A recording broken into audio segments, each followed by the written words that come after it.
투자로 부자가 되는 4가지 규칙 재테크의 기술. 시청자 여러분 안녕하십니까? 2025년이 되면 대부분의 사람들은 딜레마에 직면하게 될 것입니다. 돈을 저축하면 할수록 가난해지고 투자를 하면 파산할 수도 있습니다. 많은 사람들이 이 시점에서 은퇴 후에는 더 이상 수입이 없을 것이라는 사실을 깨닫습니다. 그래서 처음에는 돈을 저축하는 방법을 선택합니다. 하지만 더 똑똑한 사람들은 4-5년 저축한 후에 무언가 잘못되었다는 것을 깨닫게 됩니다. 소득이 아무리 늘어도 저축액은 오히려 줄어들기 때문입니다. 왜 그럴까요? 당신은 힘들게 일해서 돈을 벌지만 가장 먼저 해야 할 일은 자신을 위해 쓰는 것이 아니라 정부의 세금으로 일부를 떼어주는 것입니다. 게다가 돈을 많이 벌수록 세금도 더 많이 냅니다. 정부는 이것이 시민의 의무이며 능력이 있는 사람이 사회에 더 많이 기여해야 한다고 말합니다. 하지만 워렌 버핏, 빌 게이츠, 심지어 도널드 트럼프 전 미국 대통령도 그들의 비서보다 세금을 덜 낸다는 사실을 깨닫게 될 것입니다. 그럼 당신은 어떻습니까? 돈을 벌면 세금을 내야 하고 직업이 없고 돈을 벌지 못하거나 심지어 손해를 보고 빚을 졌을 때는 어떻습니까? 그때는 단순히 세금을 더 이상 내지 않아도 될 뿐 이미 낸 세금을 환급받는 일은 없습니다. 어떤 사람들은 다른 방법이 없다고 생각할 것입니다. 세후 소득이 줄어들더라도 다른 사람들보다 덜 먹고 덜 놀면 더 낫지 않겠습니까? 하지만 5년 후에는 밥 한 끼 먹는 것도 더 비싸지고 집을 빌리는 것도 더 비싸지고 모든 것이 더 비싸진다는 것을 알게 될 것입니다. 왜냐하면 매년 돈을 더 많이 찍어내는 상황에서 돈은 계속해서 가치가 떨어지고 있기 때문입니다.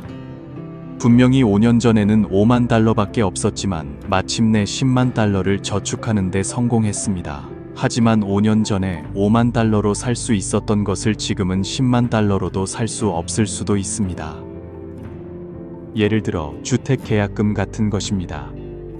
다시 말해 아무것도 하지 않고 얌전히 저축만 한다면 매년 인플레이션으로 인해 돈이 조용히 사라지는 것을 방치하는 것과 같습니다. 그래서 사람들은 돈이 반드시 유동성을 가져야 하고 돈으로 더 많은 돈을 벌어야 한다는 것을 깨닫습니다. 하지만 문제는 당신이 투자를 모른다는 것입니다. 그래서 대부분의 사람들은 재무 설계 전문가를 찾아가 그들이 돈을 벌 수 있도록 도와주기를 바랍니다. 대학 시절 저는 CFE, CPE, CFP 등 많은 과정을 수강했습니다. 공부를 마치면 투자를 이해하고 재무 전문가가 되어 재정적 자유를 얻을 수 있을 것이라고 생각했습니다. 하지만 나중에야 대부분의 재무 전문가들이 실제로 투자를 해본 적이 없다는 것을 알게 되었습니다. 그들은 대부분 직원이나 프리랜서이며 투자 수익이 아니라 급여, 컨설팅 비용 또는 수수료로 돈을 법니다. 예를 들어 CFP를 수료한 대부분의 사람들은 보험이나 은행 금융 상품을 전문적으로 판매합니다. 그들이 하는 게임은 당신을 부자로 만드는 것이 아니라 당신의 자산을 관리함으로써 자신들을 부자로 만드는 것입니다. 저는 전문적인 일은 전문가에게 맡겨야 한다는 데 매우 동의합니다. 하지만 이 세상에서는 누구나 투자 전문가라고 자칭할 수 있다는 것을 알게 될 것입니다. 누구나 투자에 대해 장황하게 이야기할 수 있습니다. 가장 슬픈 것은 사실 각자가 완전히 다른 이야기를 하고 있으면서도 같은 주제에 대해 이야기하고 있다고 생각한다는 것입니다. 그렇다면 진정한 투자는 무엇일까요? 꾸준히 돈을 버는 투자는 어떻게 해야 할까요? 위험 없이 투자하는 방법은 무엇일까요? 오늘 이 사실을 명확히 이해하지 못하면 당신과 당신의 자손들은 대대로 2025년에는 무엇에 투자해야 할까? 2026년에는 무엇에 투자해야 할까? 2027년에는 무엇에 투자해야 할까? 라고 계속해서 물을 것이고, 그러면 수많은 사람들이 당신의 자산을 관리해주기 위해 몰려들 것입니다. 따라서 무지로 인해 다른 사람들이 당신을 이용해 돈을 버는 것을 원하지 않는다면 이 영상을 반드시 끝까지 시청해야 합니다. 이 영상에 좋아요를 누르신 분들이 하루빨리 재정적 자유를 얻으시기를 진심으로 바랍니다. 우선 투자에 대한 첫 번째 원칙은 투자가 안전하지 않다거나 위험이 많다고 항상 생각하지 말라는 것입니다. 오늘 당신과 리카싱이 각각 1억을 가지고 같은 출발선에서 투자를 한다고 가정해 봅시다. 누가 더 위험이 높다고 생각하십니까? 당신인가요? 아니면 리카싱인가요? 이것은 투자 위험이 돈에 많고 적음과 관련이 없다는 것을 증명합니다. 무지한 사람들만이 투자 위험이 큽니다.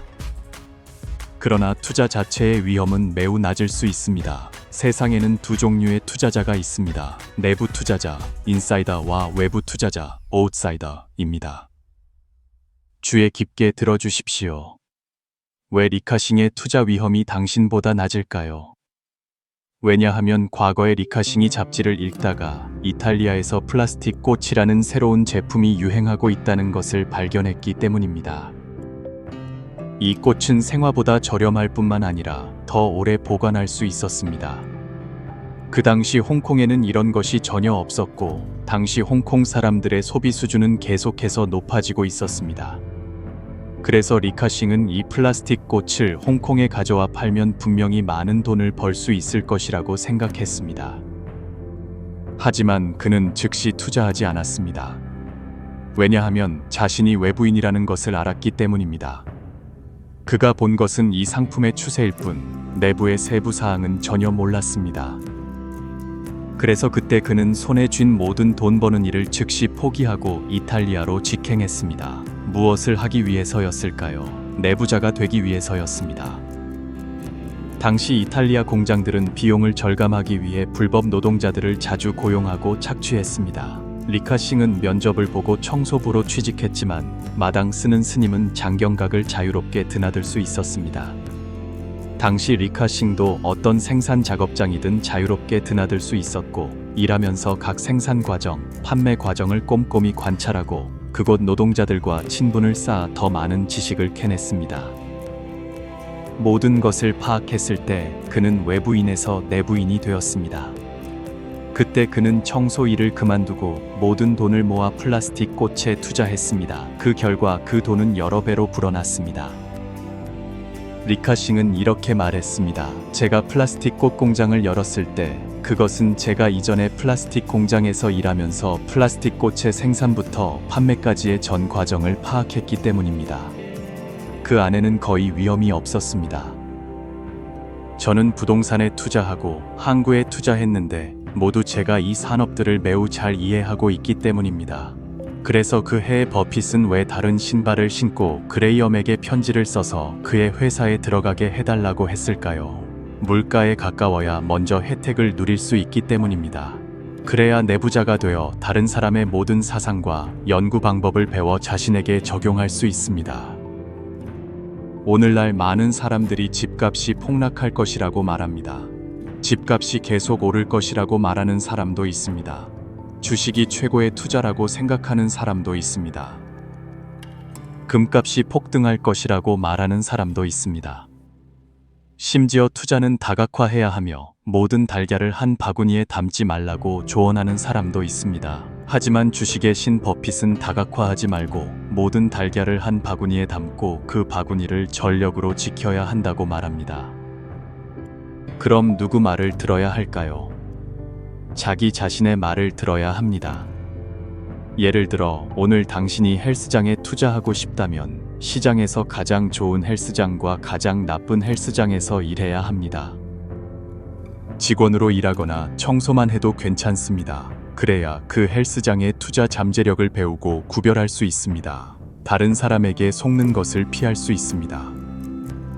또는 예를 들어 오늘 제가 부동산에 투자하고 싶다면 저는 일을 그만두고 최소 100채의 집을 보러 다니고 직접 땅을 밟아보고 다른 지역의 집값을 느껴볼 것입니다. 그러면 어떤 가격이 저렴하고 어떤 가격이 비싼지 마음속으로 알게 될 것이고 동시에 많은 부동산 중개인과 좋은 관계를 맺을 것입니다. 시장 가격보다 싸게 나온 집이 있으면 즉시 저에게 알려줄 것이고 저는 즉시 차를 몰고 가서 흥정하고 당일 계약을 체결할 것입니다. 이런 일을 할 수 있습니까? 사실 누구나 할 수 있지만 귀찮아서 하지 않을 뿐입니다. 그렇다면 아무것도 모르고 다른 사람의 정보나 추천 종목만 기다리는 외부인들이 손해를 보는 것은 당연하지 않겠습니까? 그러므로 투자의 불변의 원칙을 명심하십시오. 학습과 실제 참여를 통해 외부인에서 내부인이 되십시오. 둘째, 투자자의 피를 갖고 싶다면 투자가 어떻게 돈을 버는지 명확히 해야 합니다. 우리는 이 두 가지를 얻기 위해 투자합니다. 하나는 시세 차익이고 다른 하나는 현금 흐름입니다. 간단히 말해서 오늘 당신이 집 한 채에 투자했는데 100만 달러에서 150만 달러로 올랐다고 가정해 봅시다. 그 집을 팔면 50만 달러를 번 것 아닙니까? 그것이 바로 시세 차익입니다. 현금 흐름은 훨씬 더 이해하기 쉽습니다. 즉, 이 집을 사기 전에 이 집을 임대하면 매달 얼마의 임대료를 받을 수 있는지 대략적으로 알 수 있다는 것입니다. 그 임대료가 바로 당신의 현금 흐름입니다. 저는 부동산 투자를 좋아합니다.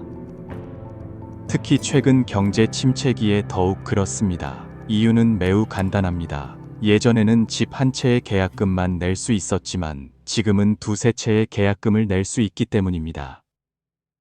집을 임대한 후 매달 받는 임대료는 매달 내야 하는 은행 대출금을 충분히 감당할 수 있습니다. 시간이 지남에 따라 임대료 수입은 점차 증가하고 은행 대출금은 점차 감소하여 매달 현금 흐름이 점점 더 많아집니다. 그 모든 돈이 저의 예비 수입원입니다. 가장 중요한 것은 집을 팔 필요가 없다는 것입니다. 왜냐하면 그것은 알을 낳는 닭과 같기 때문입니다. 집은 은행에서 추가 대출을 받기 위해 담보로 제공할 수 있는 유일한 자산입니다. 다시 말해, 돈이 필요할 때 집을 담보로 잡히고 심지어 그 대출금으로 집을 더 사서 더 많은 현금 흐름을 창출할 수도 있습니다. 또 다른 예로, 오늘 당신이 헬스장, 밀크티 가게 또는 훠궈 가게에 투자하고 싶다고 가정해 봅시다. 그렇다면 당신의 목표는 어떤 종류의 돈을 버는 것입니까? 매달의 이익을 당신에게 현금 흐름으로 나누어 주는 것입니까?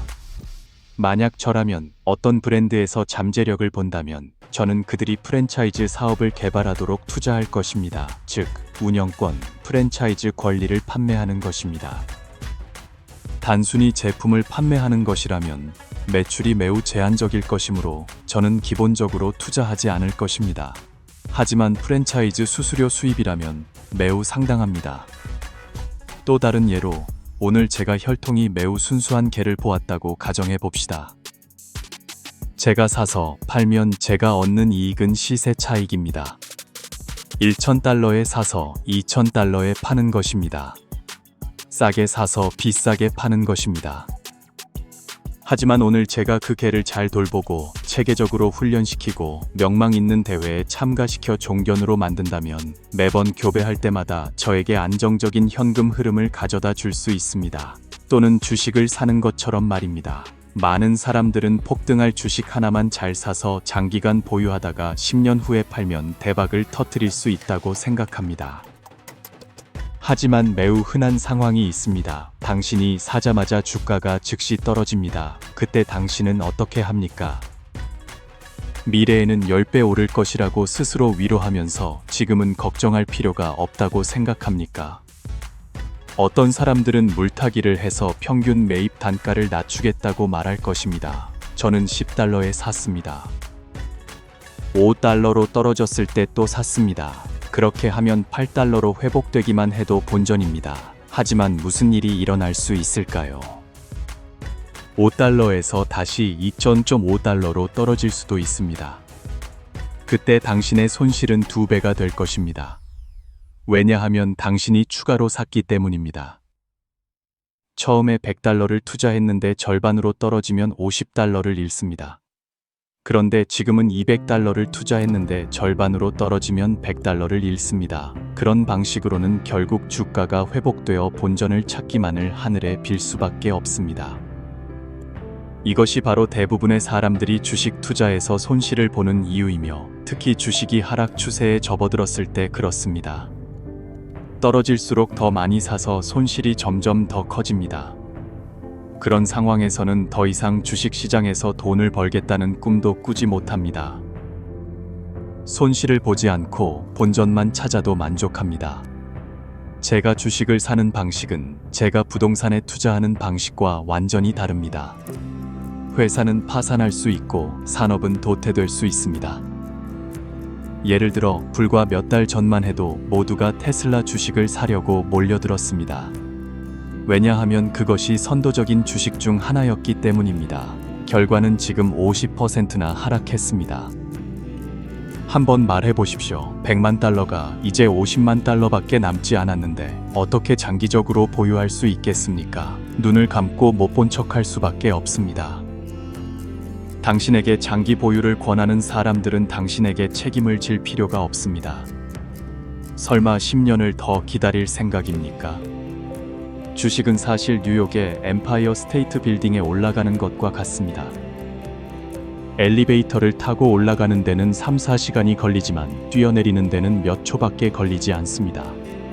왜냐하면 주식은 유동성이 높은 자산이기 때문에 경제 위기나 공황 심리가 발생하면 대량 매도로 인해 대부분의 사람들의 자산이 몇 분, 심지어 몇 초 만에 증발할 수 있기 때문입니다. 제가 주식을 사서 배당금을 받아도 마찬가지입니다. 주가는 폭락할 수 있습니다. 배당금을 받아도 확실하지 않습니다. 홍콩 최대 은행인 HSBC도 가치가 절반으로 떨어졌고 배당금을 지급하지 않겠다고 선언했을 때도 아무도 어쩔 수 없었습니다. 게다가 미국 주식은 배당금의 30%를 세금으로 내야 합니다. 어떤 사람들은 버핏도 그렇게 투자한다고 생각할 것입니다. 사실 버핏에게 주식은 더 이상 유동성 자산이 아닙니다. 왜냐하면 그는 수천억 달러에 달하는 자금을 관리하기 때문입니다. 그가 주식을 팔고 싶을 때는 매우 많은 양을 팔아야 하고 전부 사줄 사람을 찾기가 매우 어렵기 때문에 장기 보유할 수밖에 없습니다. 또한 버핏은 주로 주식 시세 차익으로 돈을 버는 것이 아니라 당신이 그의 펀드에 투자할 때 받는 관리 수수료와 그가 보유한 회사 주식의 가치 상승으로 인한 배당금으로 돈을 법니다.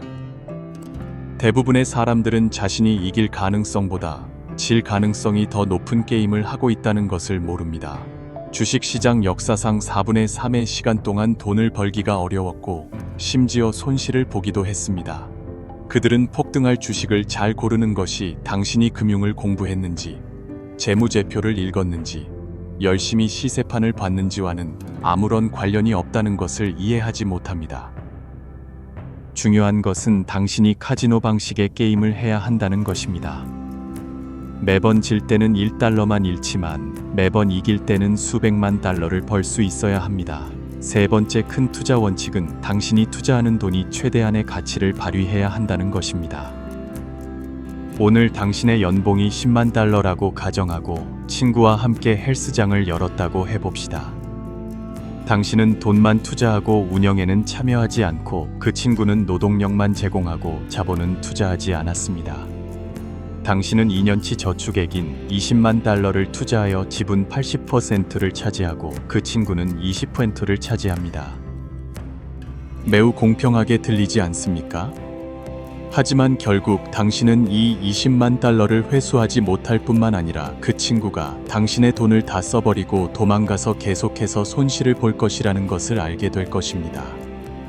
이제 당신은 두 가지 선택에 직면합니다. 하나는 10만 달러를 더 투자하고 직장을 그만두고 직접 헬스장을 운영하는 것입니다. 다른 하나는 헬스장을 폐쇄하는 것입니다. 당신은 어떻게 선택하시겠습니까? 대부분의 사람들은 첫 번째 방법을 선택할 것입니다. 왜냐하면 돈을 더 투자하지 않으면 이전에 투자한 20만 달러는 물거품이 되기 때문입니다. 이것이 바로 경제학에서 가장 큰 실수 중 하나인 매몰 비용의 오류를 범하는 것입니다. 당신이 이미 투자한 20만 달러는 과거의 일입니다. 그것은 이미 지불한 비용이지 현재의 비용이 아닙니다.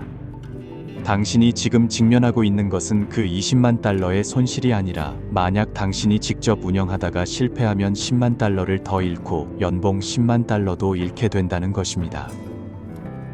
그것이 바로 당신의 현재 실제 비용입니다. 도박꾼이 되는 것도 마찬가지입니다. 처음에 100달러를 카지노에 가져가서 다 잃고 본전을 찾으려고 100달러를 더 인출했다가 또 잃습니다. 그렇게 점점 다른 사람에게 돈을 빌려 도박을 하다가 매몰 비용에 덫에 빠집니다. 투자도 마찬가지입니다. 제가 방금 말했듯이 10달러짜리 주식이 5달러로 떨어졌는데도 잘못을 인정하지 않고 손절매하지 않고 돈을 더 쏟아붓습니다. 결국 시장으로부터 값비싼 교훈을 얻을 뿐입니다. 제 방식은 그 헬스장을 폐쇄하고 그 20만 달러는 뼈아픈 교훈으로 여기는 것입니다. 왜냐하면 돈에는 시간 가치가 있기 때문입니다. 오늘 제가 10만 달러를 더 투자해서 1년에 10만 달러의 이익을 얻는다고 해도 저는 전혀 돈을 번 것이 아닙니다. 왜냐하면 이 10만 달러는 장비를 사고 수리하는 데 사용해야 하기 때문입니다. 즉, 투자 자본입니다.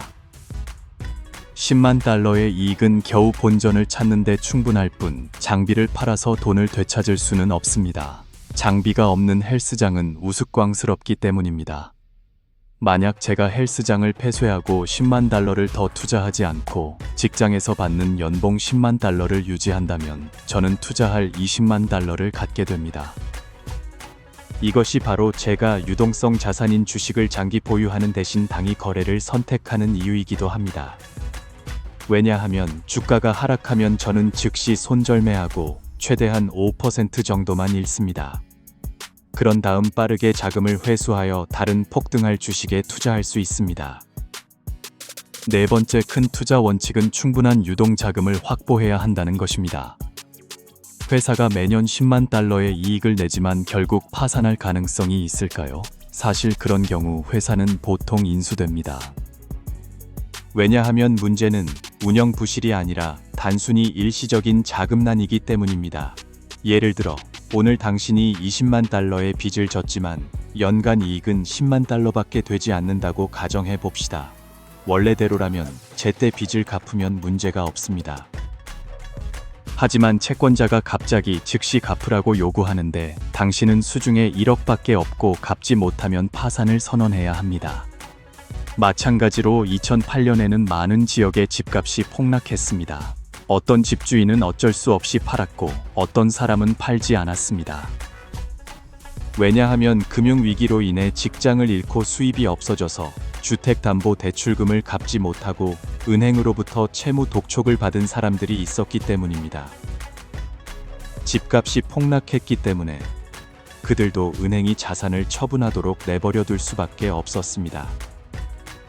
다른 집주인들은 집값이 폭락해서 속상했지만 이미 주택담보대출을 다 갚았거나 적어도 임대료로 매달 대출 이자를 갚을 수 있었기 때문에 은행으로부터 빚 독촉을 받지 않았고 집을 팔 필요도 없었습니다. 또는 처음부터 현금으로 집을 산 사람들도 있어서 자금 흐름이 끊기지 않았습니다. 그래서 그들은 그해 부동산 위기를 견뎌낼 수 있었습니다. 오늘날 집값은 2008년 최고점보다 몇 배, 심지어 10배 이상 올랐습니다. 그 당시 자금 흐름이 끊겨서 집을 팔지 않았다면 지금쯤 재정적 자유를 얻었을지도 모릅니다. 하지만 집과 주식은 다른 것이라는 점을 분명히 해야 합니다. 집은 필수품이고 부동산이므로 장기 보유할 것입니다. 반면 주식은 유동 자산이고 회사는 완전히 파산할 수 있으므로 단위 거래를 선택합니다. 그러나 두 가지의 공통점은 투자하기 전에 구체적인 계획을 세우고 자금 흐름이 끊기는 것을 피하기 위한 위험 관리 전략을 미리 계산해 둔다는 것입니다. 요약하자면 투자의 네 가지 큰 원칙은 다음과 같습니다. 1. 내부자, 인사이더가 되십시오. 키, 올바른 투자 방법을 활성화하고 언제 시세 차익을 얻어야 하는지, 언제 안정적인 현금 흐름을 창출해야 하는지 또는 둘 다 할 수 있는지 알아야 합니다.